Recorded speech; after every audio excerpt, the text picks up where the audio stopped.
feel very blessed that I've found a way to channel the adversity that I had in positive ways that can impact others. And that's really my why.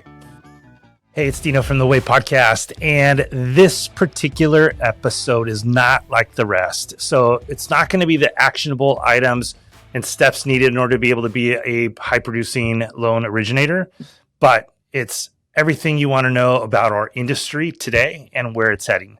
So in this interview, Greg Sher is probably one of the most outspoken guys in our entire industry right now. You can look him up on LinkedIn. He has a podcast called One on One. He's interviewed some of the biggest guys, including the CEO of Rocket Mortgage.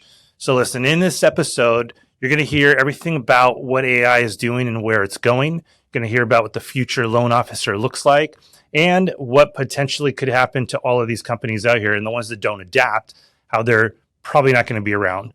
So Greg Sher, and I'm going to laugh a little bit because you're going to see the lovable Greg Sher. He is raw and authentic. He's at home. His cat is in the video. His wife is in the background, and he talks about his kids. Something you don't normally see on his show, and not the Greg Sher that we all see on LinkedIn all the time. So I think you're going to really enjoy this one. Make sure you tune in, and remember, hashtag the lovable Greg Sher. Welcome to the Way Podcast, where we're here to empower, equip, and educate loan officers with the absolute very best in the business. My name is Dino Katsiametis. I'm here with Greg Sher. Greg, how are you today? Thank you for having me. I got to say, man, I'm really excited that you're here because out of everybody in this whole industry, I actually, I don't follow very many people, right? A lot of the stuff is the same old shit. But you actually have really put together some great content in the last few months, and I've really enjoyed watching your stuff. I enjoyed all the guests that you've had on your show, one-on-one. On LinkedIn. So before I get too deep into that, first, thank you for coming on with me. And then second, who the hell are you? Who are you today? Tell everybody who you really are. Oh my goodness. Well, I've been in the industry 28 years now. So who I am is a broadcaster at heart. I grew up in a broadcasting family, and that never leaves you. I set out to be the next great baseball and football play-by-play guy. And I was actually on that path for many years, studied radio and TV and journalism and had a job on the radio right out of school and did some TV. And then I got demoted from a weekday sports director for a 50,000 watt radio station in my hometown of Baltimore, covering the Orioles and Ravens, to a weekend guy. And I needed something to do during the week. And a friend of mine was 23, making 75 grand a year, which was unbelievable to me back then. We're talking about the Stone Age. Keep that in mind. So he was like, why don't you come in and see what I'm doing? And I did. And the rest is history. I mean, we all have our unique stories about how we got into the business, but that was me. And I think as we get into this conversation, the reason I go to the broadcasting background is because I've been able to find a way to marry who I am inside, which is a journalist, and which is my passion, with what pays my bills, and with another lane that I've come to love over all these years, and that's mortgage. So I've kind of melded the two together. I do have a podcast on Mondays called One on One, where I try and get a high-profile guest, and we go toe-to-toe and talk about the industry and things that are happening. I've had some fantastic guests in the last couple of weeks. Varun Krishna, the CEO of Rocket Companies, joined me 3 weeks ago. Stan Middleman, the founder of Freedom Mortgage, and so many others have joined me, and we just have some really great conversations. It's I'm able to use that broad. You asked me who I am, right? I'm a broadcaster. I grew up in studios. I grew up watching my dad on television, co-hosting a talk show with Oprah Winfrey for 5 years in Baltimore, where she got her start. Every day, for the most part, I was in there watching him and looking at the skills it takes to be a broadcaster, and so I still am that guy today. That's who I am, but I'm also a mortgage professional, and I've been in the industry for a long time. I've originated, and I love the industry very much. It's provided me and you and so many others an embarrassment of riches, and I'm really excited about this opportunity in front of us today. I think that we're on the cusp of something really wonderful in terms of integrating technology and things like that. But I don't think everyone's going to make it. I think we still have so many people who feel like, for instance, AI is going to come and go. and it's not here to stay, and they're just hoping it's just, some clouds on the horizon that are going to clear and then the sun will be out again. I don't think so. I think we're in a real defining moment here. I'm very excited about being a part of it. I'm looking for the right people to align with, to be able to put great ideas to practice and to change the industry and hopefully lower the cost to produce, lower LO comp, which needs to be done, and get us in a position where we can really use technology, not for the relationship part. We know that's never going to happen, but to take care of the menial tasks that take up so much time. So I'm expecting the industry to get to have a further dilution, further shakeout, and for the process to be streamlined, as we head down the road. Do you think this comment of the rich get richer, the poor get poorer is something that kind of fits into what you just said? I mean, isn't that life? And it pretty much happens everywhere. So could it?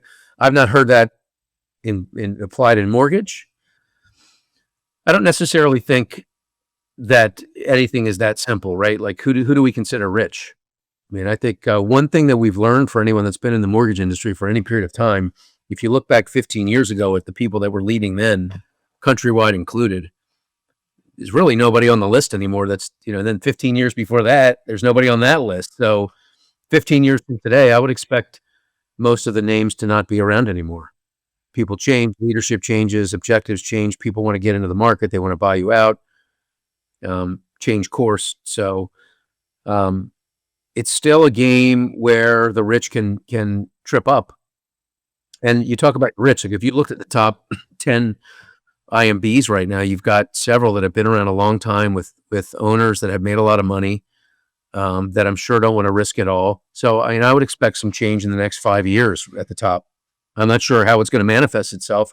I think if you held a gun to my head, which hopefully you never will, you'll see more of these deals to consolidate the point of thought, right? How do we get to, and that's really the Holy Grail that will define us all. So how can you get to the consumer before anybody else does at the point of thought? That's where the winner will emerge. And so maybe it'll be Rocket, maybe it won't. I don't know. Could be me. Could be you. The market's so big, could absolutely be more than just one person, right? One company. Yeah, it will be. Yeah. What about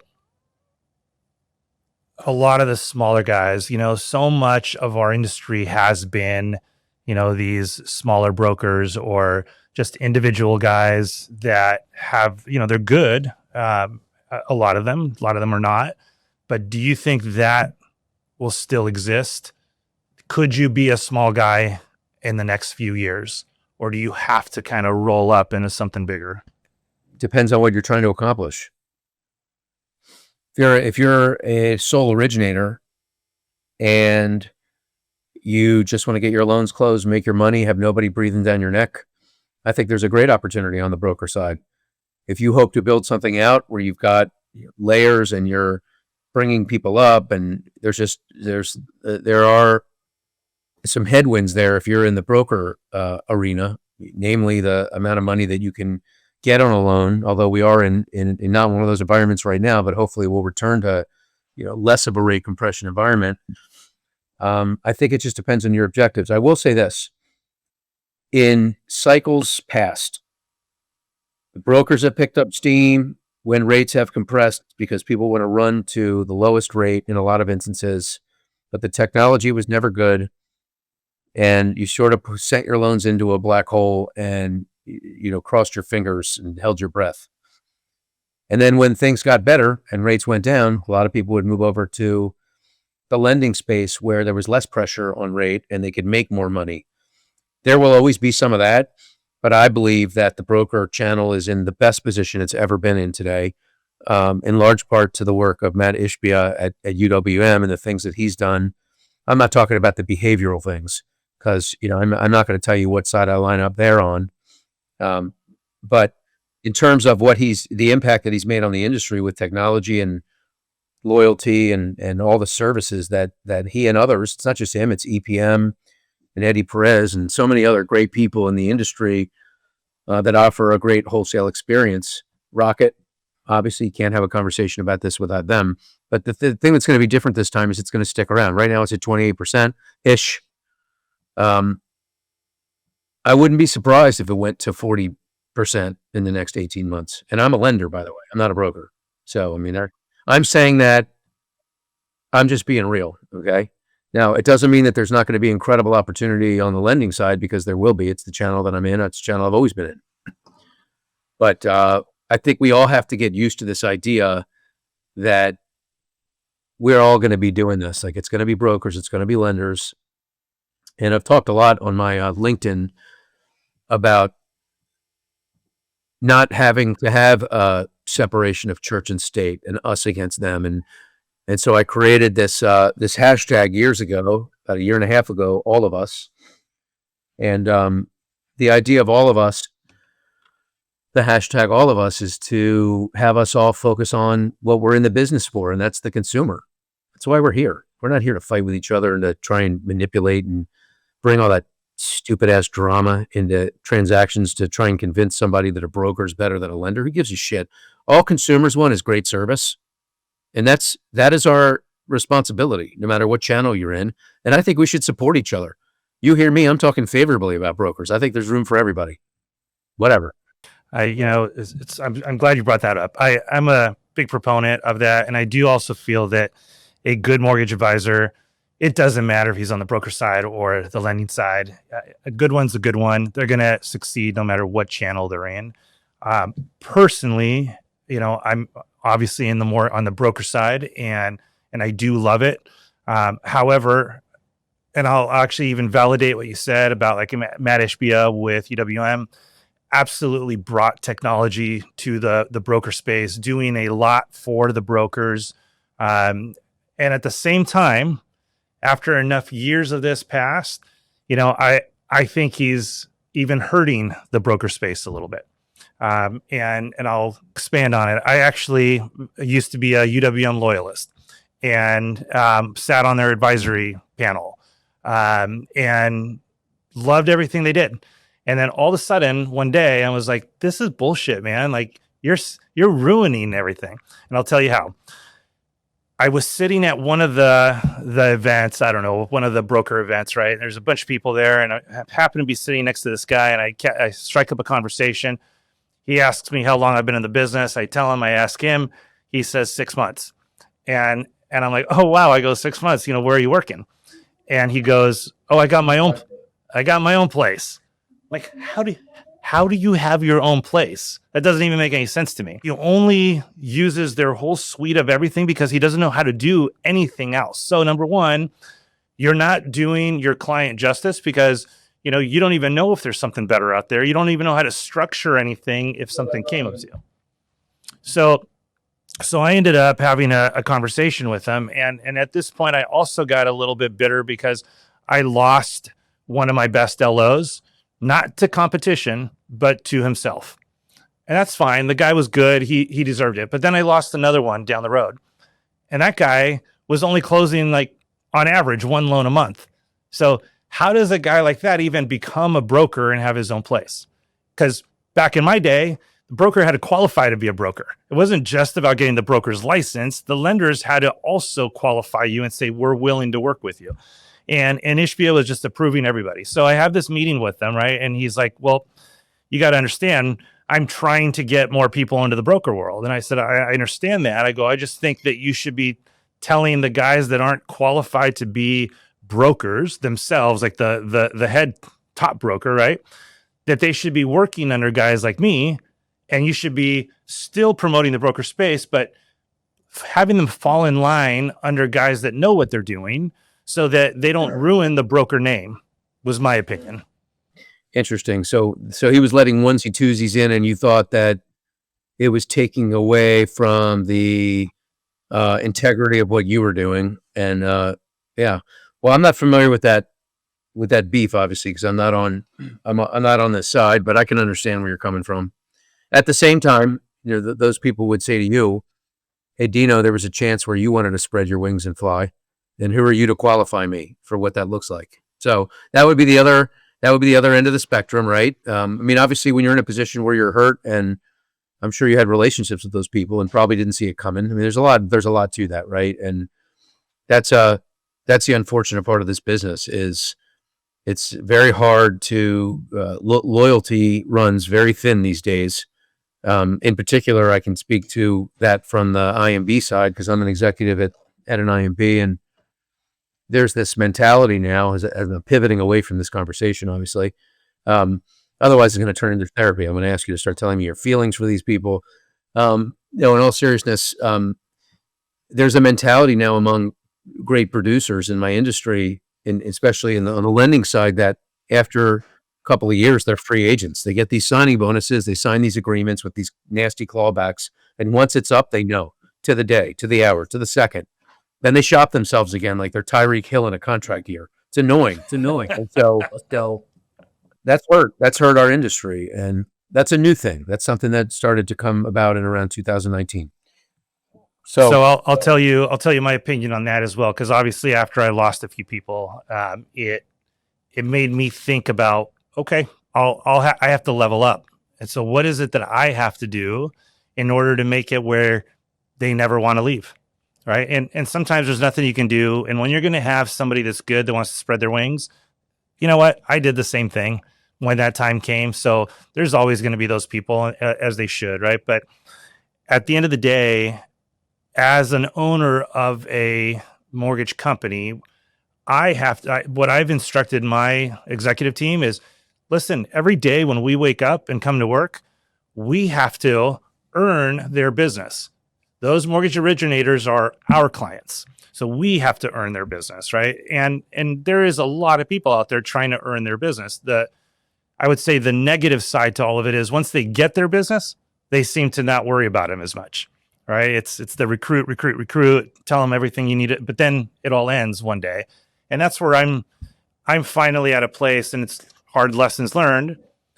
How am I going to make them my number one priority all the time? And if I do, I still feel that the consumer will then get the best of everything if I do that on the back end. There's a lot to that, right? And unfortunately, you're just one human. So you want your people to represent the company and handle every transaction with the same level of integrity you do to be able to drive home that result to the consumer. But ultimately, you can't ensure that. You just do your best. And people leave us, man. Like nothing is forever. So I think the lesson learned in all this is to just have a disposition of gratitude, appreciate the people that you have in your life at this time. And, you know this all too well. You had a health scare, several years ago that shook you to the core and had you appraise the things that you valued, and you came out a different person. So, not that you weren't a great person beforehand, but my point is that we should all spend, here comes my cat. We should all spend, and don't think any less of me. All right. This is my kid's cat. Okay. I'm not going to admit that I love Lulu. Okay. Even though she's completely beautiful. Look at this girl. Look at her. Hey, Sydney. She's very beautiful. So yeah, just appreciate the people you have, appreciate the business that we're in. I already told you that I felt like we had an embarrassment of riches in this industry, and none of us thought we would be in this industry. The majority of us who do well never thought we would do this well. We're not brain surgeons. That's for sure. I mean, I barely made it through college. I'm not bragging about it, but if people saw what I've been able to make over the last 20 years, they wouldn't believe it. They would think that I was a rocket scientist or something like that. So yeah, I mean, when we're doing loans for people and we're seeing the doctors and attorneys and all these people that we assume are the highest earners, and we're doing better than them. Whoa. Yeah, it's incredible. Great. Look, and we should make a lot of money. We're helping people make the most complex purchase they'll ever make in their life. It's vital. It's vital they make the right decision. And once you buy a house, you're not stuck, but you've made a very big decision, and you want to make sure you get everything right. You want to make sure you have the schools right. You know where the Starbucks is, and you're in an area where the kids can have a playground to play, or whatever it is that is your priority. Like we definitely deserve to not be order takers. Although, if you wanted to pivot into the AI conversation, we certainly could, because that is going to change. AI is going to change things. It already is changing things. And I know it's the buzzword and it's annoying. I think it's annoying to most people because they don't understand it. Like, I'm not a black belt in AI at all, but I use it. I understand it. I'm signed up with 3 or 4 different platforms. I've listened to Agentic AI. I'm hearing what these, look, I'll do something completely off the cuff. I called one of the Agentic AIs the other day and had a conversation, and you would just be amazed. Well, maybe you wouldn't be, but everybody else would probably be amazed, most people, with just how sharp the AI can be. And this is me making a phone call to an agent to a mortgage line. Let me know if you can hear this. Hi there. Thanks for calling .com. My name is Betsy, and I'm here to help. Are you looking to buy a home, refinance your mortgage, or get cash from your home? Betsy, are you a computer or a person?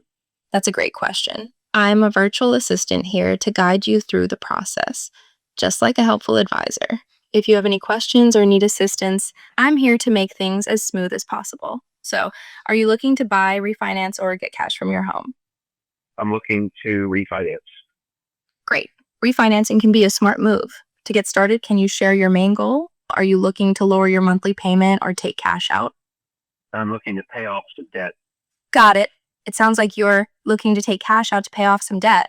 Let's get started. Can you share the address of the property you'd like? So anyway, this conversation goes on for 5 minutes, and she does as well as most humans would do, maybe even better. Like, I tried to throw her a couple curveballs. I said, can you spell out my address that I gave, my email address, because I thought she talked too fast. And then when she asked me how much cash I wanted, I said, well, I want 100,000 cash and I want 50,000 to pay off some bills.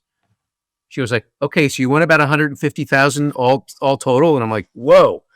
So, this conversation goes to the end, and she overcame. That was the best one I've heard. Well, you should, if I played this whole thing out, you would be like, whoa. And so my point is, that's getting better and better. And the thing is, when like my wife's making fun of me. She said, I always say, my point is, you want to come on here and talk to them, honey, about colon? My wife's a gastroenterologist. So if anybody needs any, if anybody needs any advice on, anything from the mouth to the anus, my wife she is your plumber. Now I lost track. Oh, so I did a post. I shared a post because the last guest I had on my podcast, One-on-One, which is heard live on Mondays on LinkedIn. My name's right there. Look me up. Was KP, Kevin Peranio, who is the chief lending officer at PRMG. He's a big voice in the industry, very, very intelligent. He made a comment that he feels like AI could be the disruptor that we've been waiting for, and that he feels like it could wipe out 25% of real estate agents and loan officers because of all the menial tasks that it does. And some people jumped into my post, are like, what are you talking about? That's total bullshit. I don't think that can happen. They can't do anything that people can't, the people can't do better. And I'm like, well, that's not right. If you're thinking that, you're already behind. And this is the reason why people are going to be kicked out of the business, is because the walls are going to cave in all around them if they don't wake up and just say, you know what, I might be like, I'm 54. This is not my era, but I'm all in on figuring out how to use it, figuring out how to have GPT speak in my voice. Sometimes when I want to do a post on LinkedIn, and I post every single day, I've not missed a post in probably 700 days on LinkedIn. I've got 36,000 followers.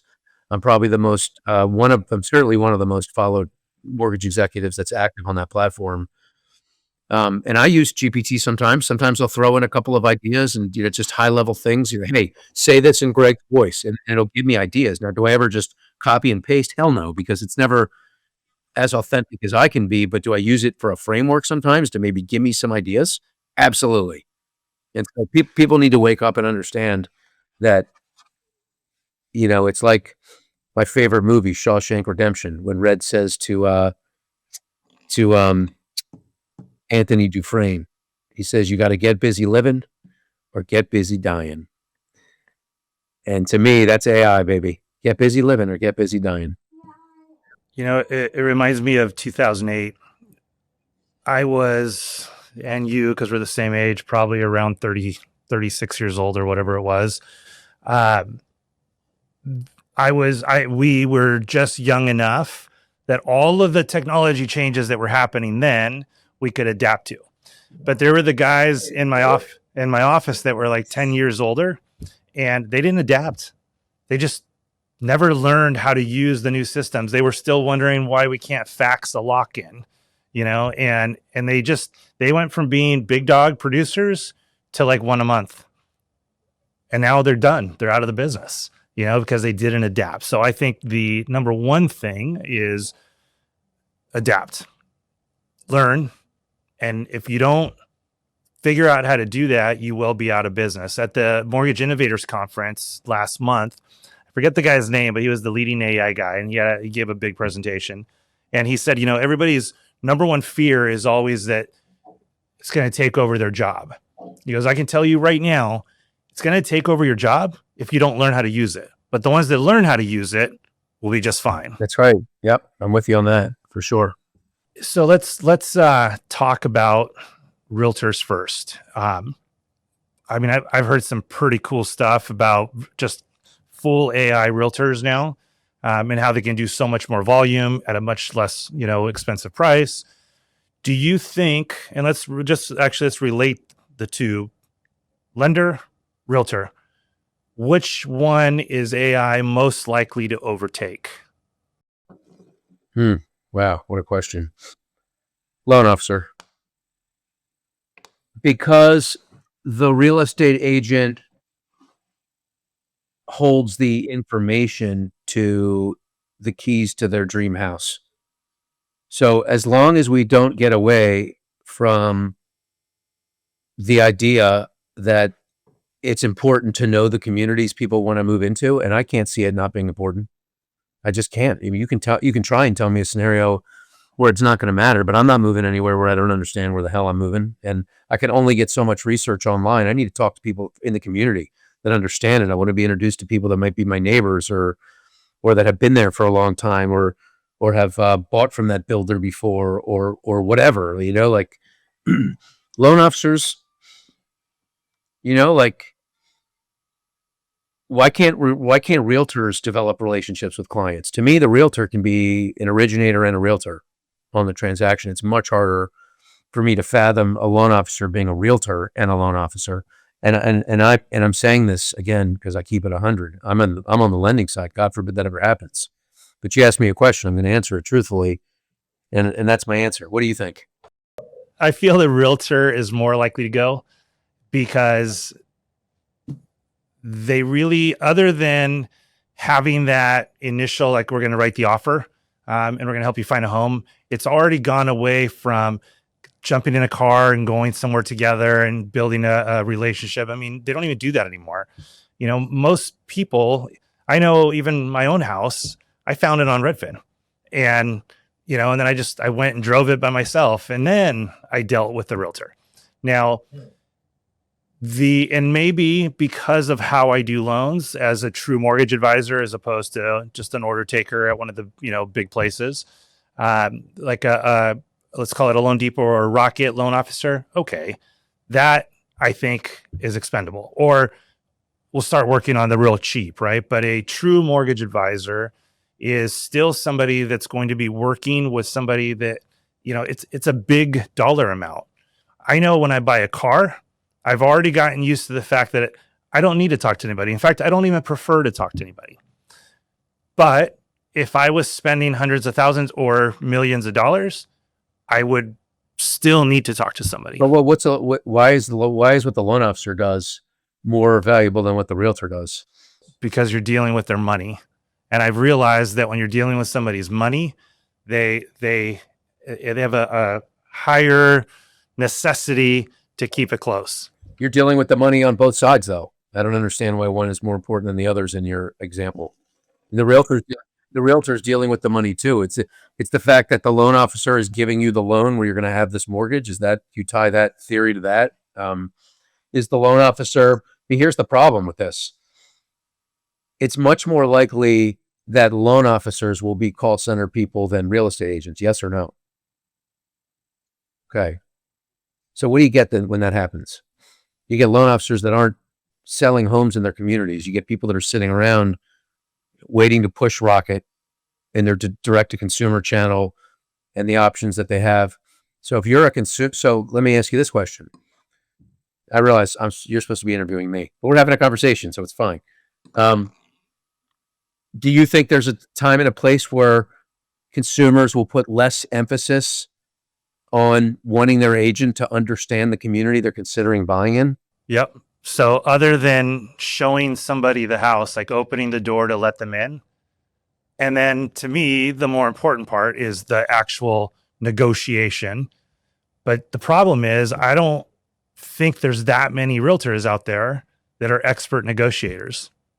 I'd rather have myself negotiating a deal than the average realtor. Yeah, but it's not a fair comparison. This is what you do for a living. That's not apples to apples.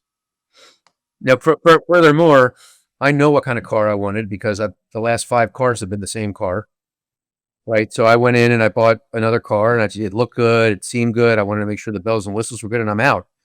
But that's 1/10 of the kind of house that I like to buy.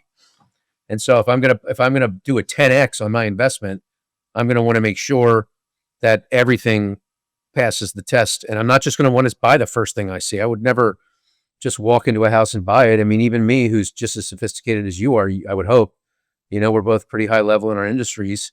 I walked into many houses. Like I saw, now when I saw the one I knew, okay, yeah, but I needed an agent to get me in the houses, tell me what's available, by the way, tell me where the pitfalls were, what they see in the foundation of the house, how it's built, what are the things that I should be concerned about.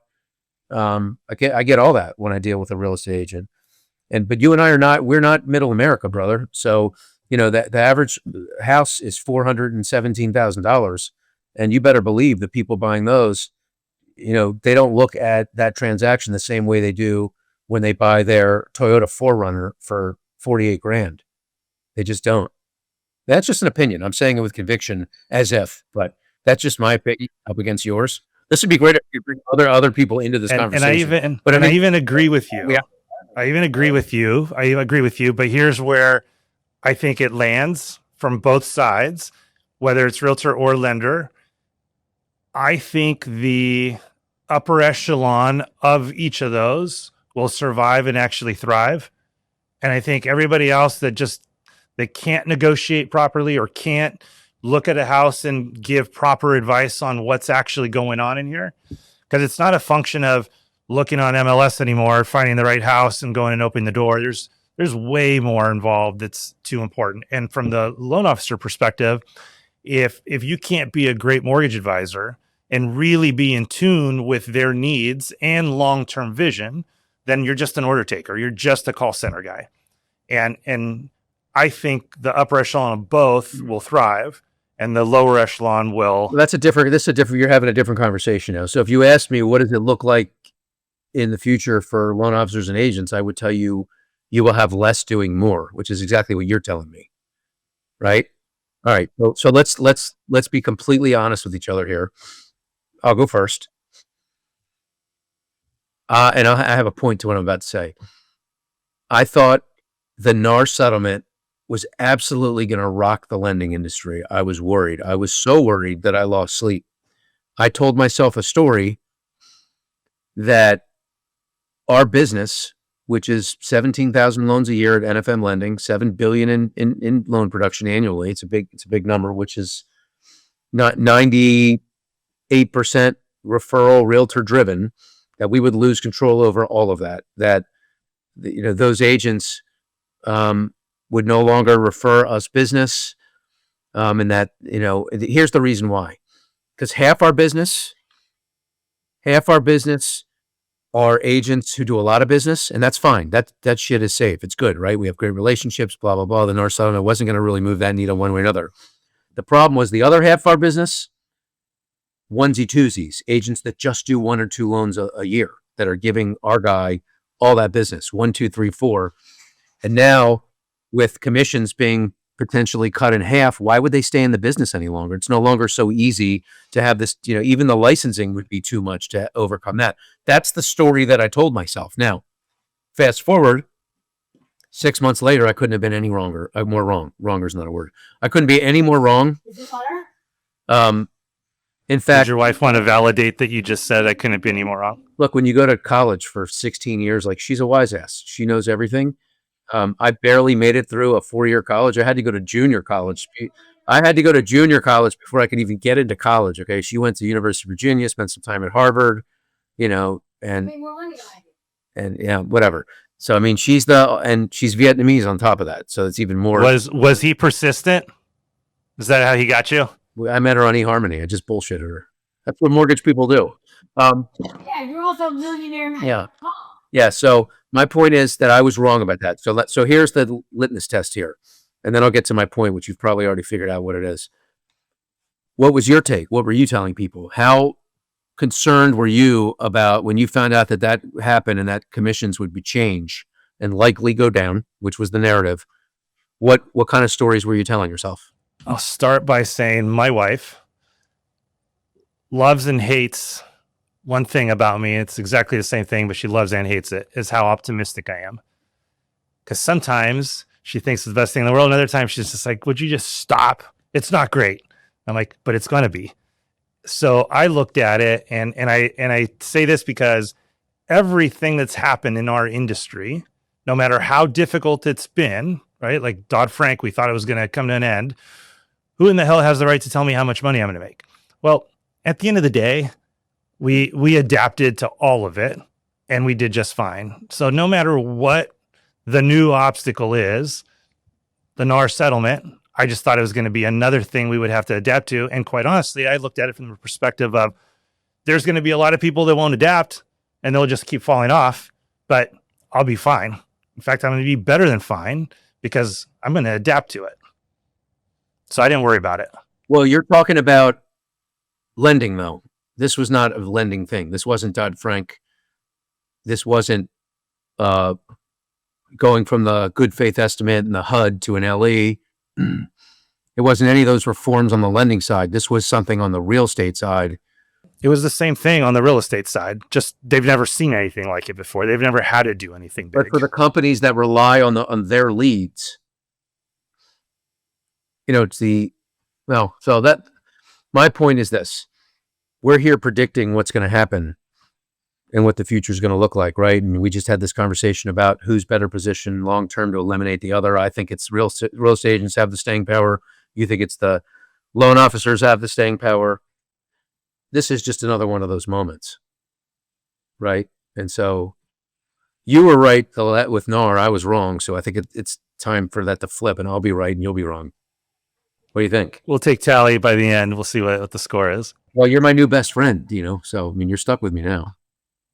And you know what? You know our guy, Dave Savage, who's a good friend of mine. So he's a good, by the way, he told me that you are an authentic man and he loved the Kentucky Derby. It was a good time. That was, I think he was 3 derbies ago. Yeah. He had a lot of good things to say about you. Every year I pick 2 or 3 different people or couples to take to the Derby with me. This past year, I took Clayton Collins, who's the CEO of Housing Wire, and Leo Perea and his amazing wife. Leo is the CEO of EXP, and just had the best time. Every year, it's like, people are like, well, how does this compare to the last 27 years I've been in a row now? I'm like, every year at the Kentucky Derby is the best year. You have to experience it to understand what I'm saying, and maybe you have experienced it. I haven't, no. I keep waiting for the invite. Well, now we know each other. You're in. I mean, new best friend and all. Well, you've reduced the pool because you just went from how many billions of people in the country now to a circle of people that I know. So I mean, at least your odds just improved 2,000-fold. Congratulations. I'll take it. All right, so let's keep moving on. So AI is a buzzword, obviously. I think a lot of people don't even understand what it quite means, or what they do understand is logging into ChatGPT and asking it some questions. Let's be a little more specific about our industry and how somebody will use it, both from a company perspective and an originator's perspective. Sometimes the originator will do whatever the company does for them, but there's going to be some originators that are overzealous and they're going to go create something of their own. How are they going to use it? I guess what is the best way, or what do you think is going to be how AI is going to really usher in the mortgage industry, or the mortgage industry is going to usher in AI, I should say? Well, I think there's a Holy Grail scenario. Right now, people are using Capacity for the most part. It's a system that is basically a receptacle for storing all your items, HR manuals, guidelines, scenario desk, payroll dates, whatever. That's what most people are using it for. That's not where the riches are going to be made. The riches are going to be made in how AI can be used to generate sales. It's really, to me, it's two things. It's generating sales, and I can talk about ways to do that. And it's using it to cut out the friction, particularly upfront in the intake process, because that will save money, that will save man hours. You could probably get rid of a few employees. So the first part that I brought up is going to be more difficult. And so what we've done at NFM is we've created a proprietary GPT called inside.ai. And what we did was we married the LOS to the CRM from our GPT. So from our GPT, the loan officer can log on, ask for an account of all the loans they've closed in a certain period of time at certain rates. And they can say, well, now at this rate, what does it look like? How much am I saving? Okay, now let me send 4 options to the same consumer. Okay, now let me press one button and it disseminates that to the consumer. That's action. That's this kind of stuff that moves the needle and generates revenue. I don't hear enough people talking about that. So I think I don't know why you're smiling at me. Do I have something like food on my face or something? So I'll tell you what we've created. My wife's name is Lindsay. So we've created our Lindsay, and she's our AI assistant. So we've developed it. We haven't released it yet, but basically every loan officer will have their own Lindsay, and she's connected to the LOS, the CRM, and at the end of the day, will data mine every single day for them. If there's an opportunity, she'll pull it up and tell them this is who might be able to refinance today. If some new program comes out, let's just say there's a cash out program, but no cash out hit. If you're doing student loans, hey, Lindsay, send me a list of everybody in my database that has $10,000 or more of student loans. Let's say Starbucks lays off 2,000 people. Hey, Lindsay, send me a list of everybody in my database that works at Starbucks. All right, that's your call list. You name it. As long as it's in there, she'll know about it. So I'm excited about that, which is exactly what you just said. That's why I was smiling. What about the CRM? Is your CRM connected to that too? CRM as well. Can you send out collateral from that same dashboard, or you have to go out of that and get into that? Not yet, but we're close. Yeah, that's where you need to be going. When obviously you're heading there. 100%. And what I'm excited about is that, you know, I believe like you guys are a hell of a lot bigger than us. So they're like, we talked about it earlier. How do we feel like there's going to be, you know, the rich get richer, the poor get poor type of thing. And I feel like in my broker space, there's way too many smaller guys that they'll just never be able to put that together. Right. It just doesn't make any sense financially, nor do they have the know-how to even do it. And I believe where I'm excited is that in my space, I feel like there's going to be this whole list of people that I can get to roll up and come under me, but still treat them like they're self-employed. Because that's where I feel is really important in our industry. Unless you're receiving a bunch of leads, you're self-employed, and you need to be treated like a business owner. But we do still have regulations and things that you have to fall under, which is whatever company you're in. Well, don't forget, you have a minimum criteria. You don't want everyone to be a business owner. You think that they should do a certain amount of loans. Remember that. Don't forget. Well, unless they're under me, then they fall exactly into my belief system. Oh, then they're right where they belong. So there we were. Okay, with AI. So I love what you guys are creating. It's exactly where my belief system is, and where I. Can you keep me posted? Let me see that system when you get a chance. So and where I get excited is that, to me, that's the fun stuff. Like the beginning piece that you said about, holding all of the guidelines and holding all the HR stuff and all that. Like, gosh, that's the boring stuff, but it's cool. Horrible. Necessary, but it's like, that's not AI, man. Hey, people, stop saying you got AI. You don't have AI. Unless you're doing something else, you have nothing. You basically have a bin with all your shit in it. That's what you have. And an easy way to access it. Okay. Yeah. The other thing that we're doing, and this is still kind of way back in line because, man, it's hard to keep up on all the projects. But one of the other things is recording basically the best of the best phone conversations with clients and then feeding it to AI. So Lindsay will know how to answer pretty much any question. So that I don't know a lot about. So you just take a WAV file and just drop it in your GPT and say, listen to this. Listen to it, find out. So it started with me doing it, and I don't talk to clients anymore. So I started doing a bunch of mock interviews, and then we ended up putting it on hold because, quite honestly, it's just like we got to finish perfecting this system before we start adding too much stuff to it. But basically, that's exactly what it is, the WAV file. And I had people, like I did initial consultations, right? And I would ask questions, and I'd say, let's make it a hard one. You're self-employed. You haven't filed a tax return in 2 years. You are a fireman. You work a lot of overtime. And how do you answer those questions?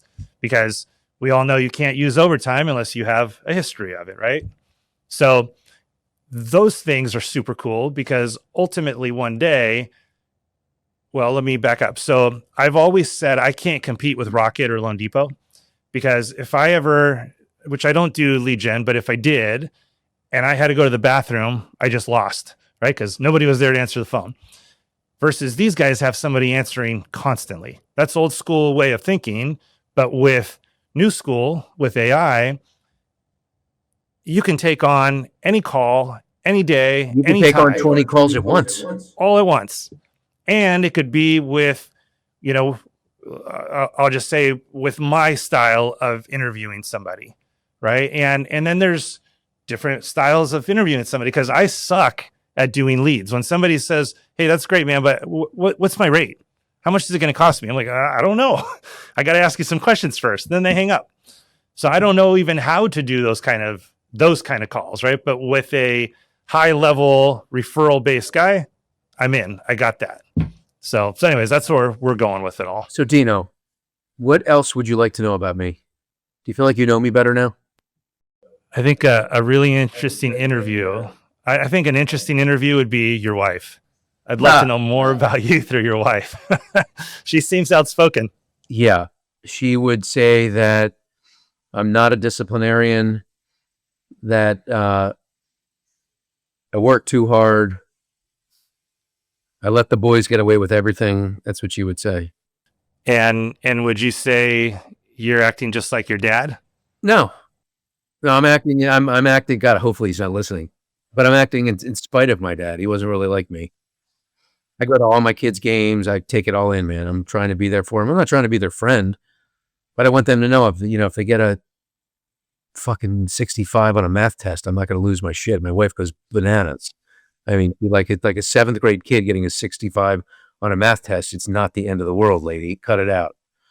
So, yeah, that's where we differs. But again, she went to school for 16 years. She's, probably got a perfect score on her SATs. I mean, I'm not even sure I got an 800 on my SATs. That's combined, by the way. That's not just math. But I got a PhD in mortgage, baby. Let's go. Yeah, baby. Make a lot more money. All right. Listen, I got one more question, then we'll wrap it all up. One thing, because I don't know you all that well on the personal side, but one thing I do love about you is even like your hat, right? The hashtag that you have. Yeah. And the fact that you care about the people, all of us, and you want what's best for the consumer, even if it hurts the originator or the company a little bit, you do feel it's what's best for the consumer. I would say I'm in that same camp. I do love people and I care for them, and I want to see the best for them, like genuinely see the best for them. Why do you do what you do? What's your why?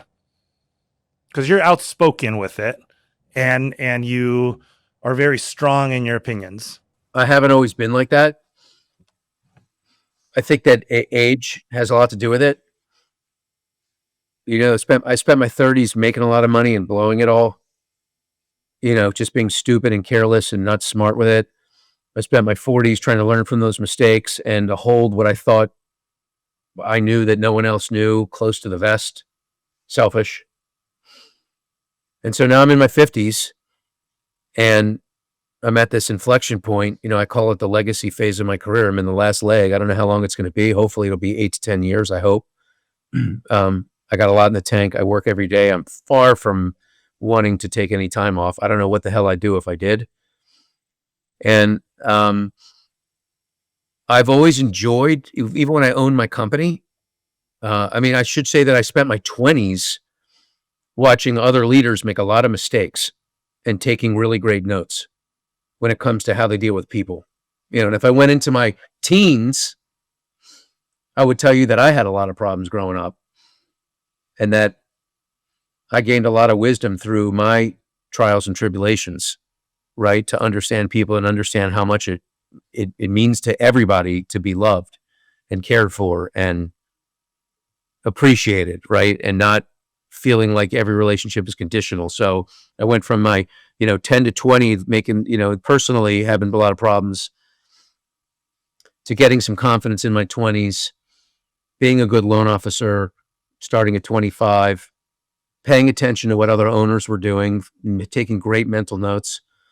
Then I opened up my own mortgage company, grew it to 120 people in my 30s, but blew a lot of money. And then in my 40s, tried to make more money and hold on to more of it. Thankfully, I was able to do that.